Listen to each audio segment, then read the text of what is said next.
So we've tried to formulate 10 principles, what we call climate repentance, that is acknowledgement of where we've all as a human race fallen short.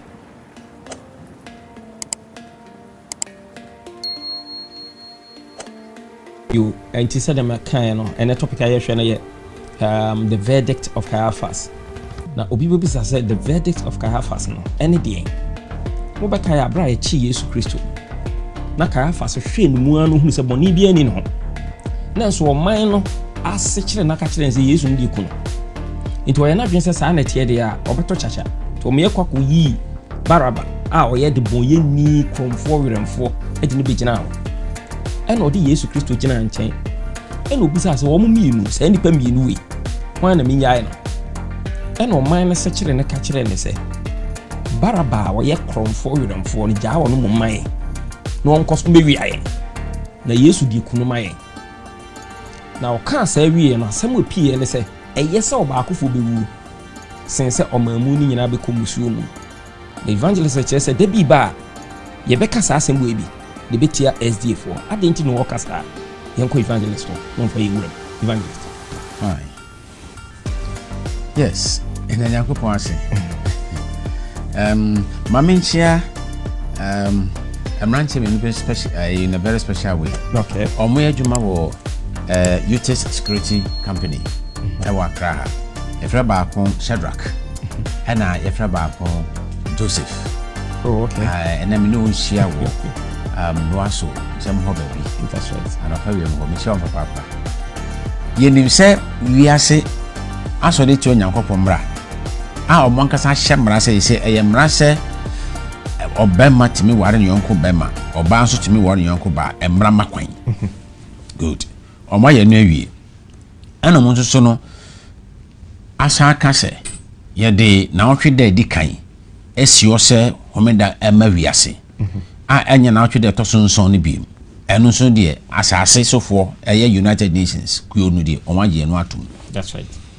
Efri ho a atwere ne se ebeba amanaman eso maako na amanaman no America na nkomhye atodin se ono odi kan eno wadi se metre dumiensa chemo do baako ade bise dunson America ho asem ene ho no afei mekanisa no a twere so toa so kire mu se sadie yedi Yesu begina ho ne yedi kromfo no so begina ho biase pa mu se pe kromfo no biase nyina baka bom na omepo Nyankopon sa ahyenso na me hyem se di semetre dumienu chemu dunson Revelation 12:17 oho ese obonsam ne bufu oba no na okoto nasefo no so sa wo mu a ekura Nyankopon mransem du ne Yesu Kristo adanse the testimony of Jesus Christ. Omonsam no nyaga na hankwa no wo. Obiasa fa na nyinara. Enti no baabi biara Nyankopon ma wo. Omo Yesu Kristo mu gidie Kristo ho adanse no. Se ebi wo kro no so a nyande omonsam befa saafo no se omu de mu nya hwe. Wo ya nipa ba kokora no a wo ye target. Wo ye target. That's right. Sa enu achi no Chirasan so edi on ho danse wo etiredu na nchechemu du bienu eye edisem se aha na ahontefo bo aseto no wo wo mo ekota Nyankopon emransem ene Yesu Kristo gidie. That's right. Fine. Ni nyina no ye Nyankopon mransem Yesu gidie ene de hye omonso enti na kenka mienu ya makan me be kan de so miensa de be ransana no ahyenso de obonsam odi hu nokre asafo ono bonsam die ono de hye asafo no se we ene kota nokre ene se o se Bible se enipa ne ya ahontefo obo aseto etoso mienu wo mu Nyankopon mransem ni nyina aso toso miensa won kota Yesu Kristo mu gidie etoso nan omo Yesu Kristo hu adanse the testimony of Jesus. Okay. Ya ka se Yesu Kristo adanse a edi se metre dun kronchichemu du o ka ne se enu ni edi ye nkomhye anase edi ye hunhum the spirit of prophecy. Enti enu chiremu se asafo e wo sa ahyenso die no omo wo akyede a aye hunhum akyede edi kire nkomhye ase. Enkomhye no so enye de o ma me benya accident enti no be yese no nye nkomhye de akwankyere nam ye kan nkomhye a e ka wiase nyina bom e ma no nkomhye kro.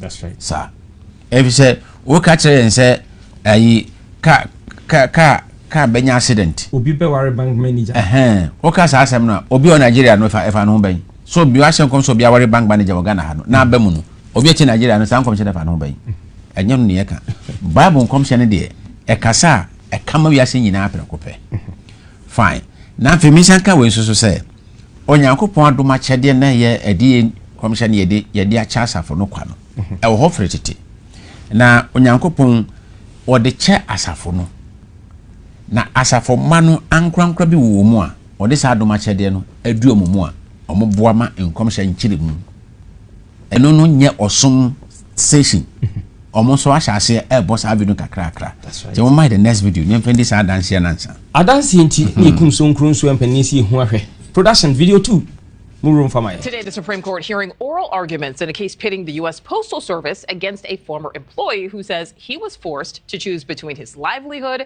and following his faith. Washington correspondent Evan Lambert is live. Evan, this case hinges on a provision of the 1964 Civil Rights Act.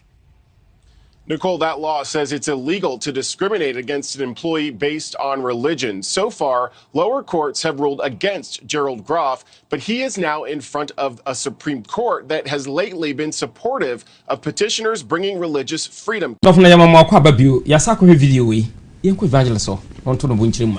evangelist enti otie lady nene jansema no a o kasa no a o nso so na hya se bodoro se yenye dwuma kwasiada ana ye de akokọ te se yemfa kwasiada nsi ho sanya homeda akopi America Supreme Court na case na akopi court no ezefo so ezefo na di animu ukosoro ba sa na records ne tie ense saye. That's right. Ezefo na di animu e di case na court omo ankose aban ma omo kwasiada aban ma omo memeda humi o omo ko se yekoje kwasiada emra no a omo de ko no de omo prekwasiada na omo gina sa amra kro no so age memeda nso de efirimu. That's right. na omo krata ni a lawyer for no akache krata ba ko ni ye nka ni nyina de ebe ye be kan etifi asem ne kakra bi eguase ho adansi inti first liberty that yes. Supreme Court says yes. January 13th 2023 Supreme Court to hear case of former postal carrier who lost job after USPS refused religious accommodation. Attorneys asking justice to enforce federal law that protect the right of American workers yes. to honor Sabbath in accordance with faith. Mo, I want to say a lawyer for ni, ono ka say attorneys asking justices. Enti no a lawyer for no a edi asem no omo sre ntemuafo na ewo court ho say yen hyemra megiri se brofo no moda ho ebe PS no se na tene ha madwen ho ha. Okay. Or say attorneys asking justices to enforce federal law. One can say introduce. Yes, enforce. Yes. The rights of American workers to honor Sabbath in accordance with faith. There's a said the Nippon GDC no. Woman who quine now on whom homeda. That's right. Brofoni are very technical. Sir. Ain't no Nippon GD no. Se juara no open homeda. Let us say a man no quine. Se man minda ye man no quine. Se kwasiada so ye man no quine. Any other kugu court no. Sir. Name the akopie court. The akopie court. Kwasiada homeda. And akopie ho. That's right. Ain't emra no e ma kwasiada kwan no. NSG for gina so kire se mama kwasiada kwan dia. Yenso. Yenso so e dia mamenda. So ho. Na Baptist for ese omonso eka ho. Eno mo boba asore din. Senye yenko. Omonso mo kan ye ho ye nyina akodwen no. Omonso nie. Nti omondo mo asem ko biye o sa paragraph no mo kan se mo boy ese SG for so den eka ko ka ho. Any Orthodox Jews. Na sa kwe ya boboyi. Yemfa video to aso no. Memfa nkyira asem bim emfa kwe ho. Okay. Production my video 4. Some more crowd and also more room for my video 4.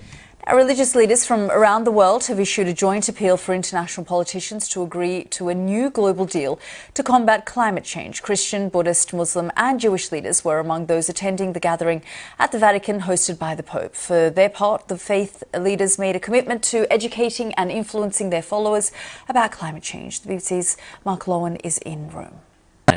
faith leaders urging politicians to save it. Christian and Jewish, Buddhist and Muslim, Taoist and Confucian, signing a joint appeal to world leaders who'll meet at the COP26 in Glasgow to commit to net zero emissions, to limit the temperature rise to 1.5 degrees, to support poorer countries.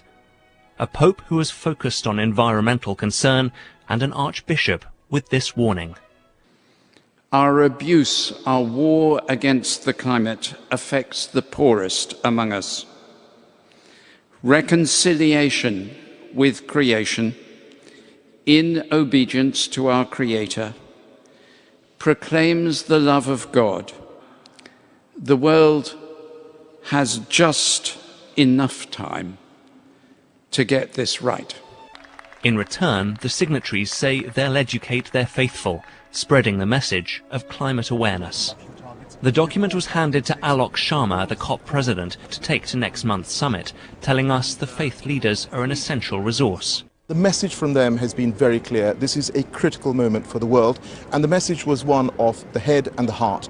The scientists telling us the message from the head is very clear, is that it is humanity that is creating climate change, and we need to act now. And the message of the heart is about morality.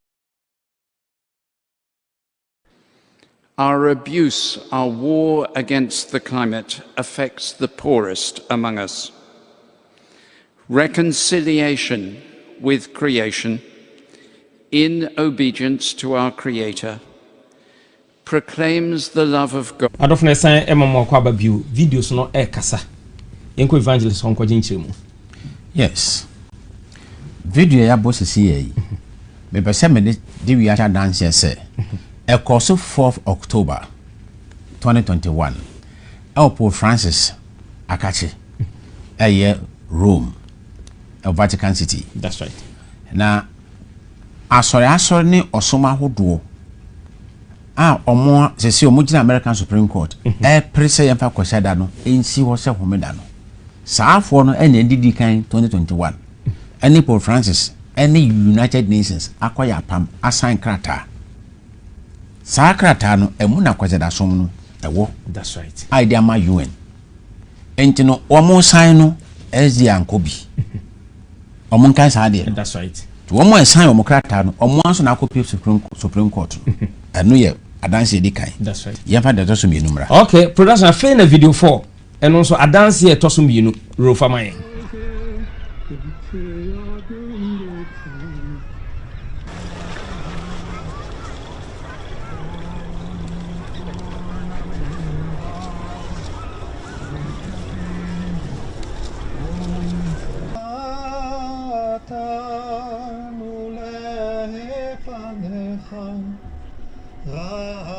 Major religions of the world, and we're here to support with our prayers and our thoughts the global leaders meeting for the COP27 conference right at the moment.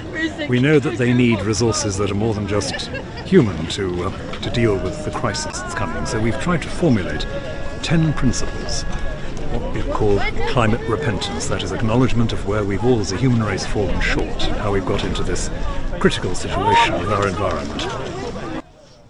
Empowered by mind.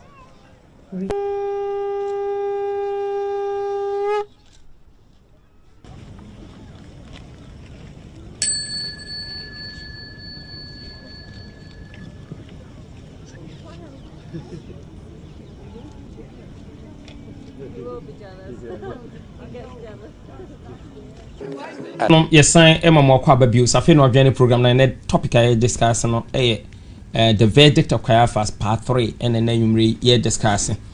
Na sa wo hwe ba bi evangelist drive ade na kro no nkakrakra wo kire yen se meda akwakopie America Supreme Court ba bi a aware call ya ne definition sense say the be matimi ware bema obetimi ware oba no say homeda nso akwakodu the same Supreme Court ebe pie beba no ebe ye kwasi ada homeda ana ebe ye memene da homeda eno na ye di na preto na SDA4 mon hwe de ekoso no yenko evangelist. Yes. Afebio video hwe yi